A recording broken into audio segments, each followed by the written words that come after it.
Boker Tov de Yerushalayim, mes chers amis, on va poursuivre le troisième chapitre de Kohelet et on avait vu hier, on était terminé sur ce thème, à savoir que la différence entre les œuvres de l'homme et les œuvres d'Hachem qui sont éternelles, et d'une certaine façon on avait vu aussi que l'homme ne peut évidemment ni rajouter ni retrancher quoi que ce soit à ce que Hachem fait.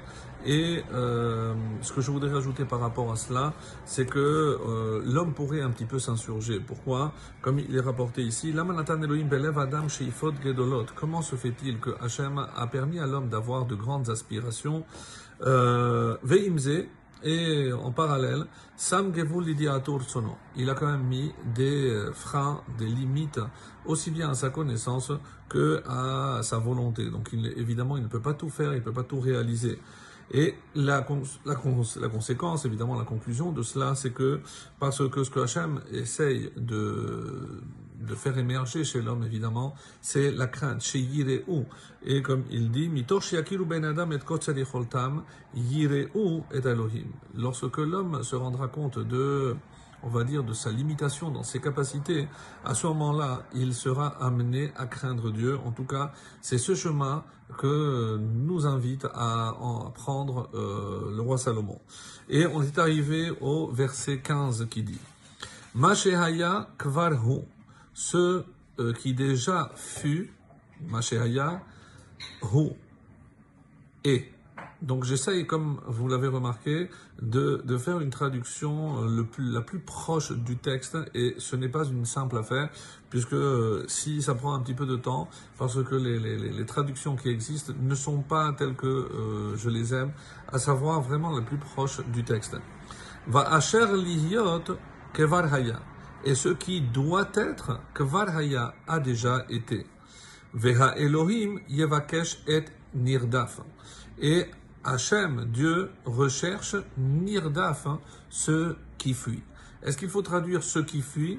Est-ce qu'il faut traduire celui qui fuit? Alors, je vous propose ici une interprétation.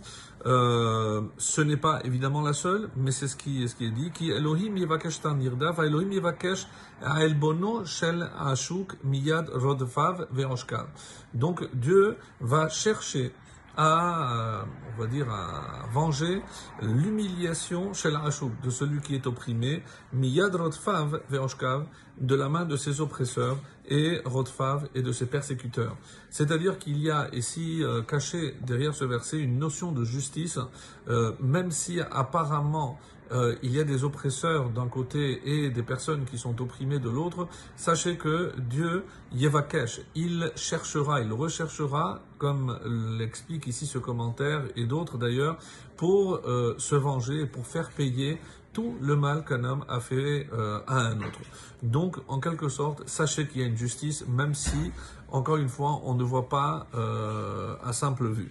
Ve'od ra'iti tachat hashemesh, rajoute au verset 16 le roi Salomon, j'ai encore vu sous le soleil, mais comme Hamishpat, donc le lieu du jugement, Shama Haresha, là est la méchanceté. Donc peut-être que c'est une allusion à la corruption des juges. Ou mais comme Tzedek est le lieu de la justice, Shama Haresha, là est la méchanceté. Donc, est-ce qu'il n'existe pas dans ce monde, au niveau des hommes, ni le jugement, ni la justice? En tout cas, c'est comme ça que le commentaire nous dit Hamakom shenoad leotzi laor mishpat. Donc, évidemment, on parle ici d'un tribunal qui est censé faire apparaître, ou faire paraître la lumière de la justice. Shama haresha, là est la méchanceté. Shilton haresha. Qu'est-ce qu'il veut dire par là? Comme j'ai dit tout à l'heure, la corruption, c'est ce que les commentaires disent, c'est la domination du mal, du mal.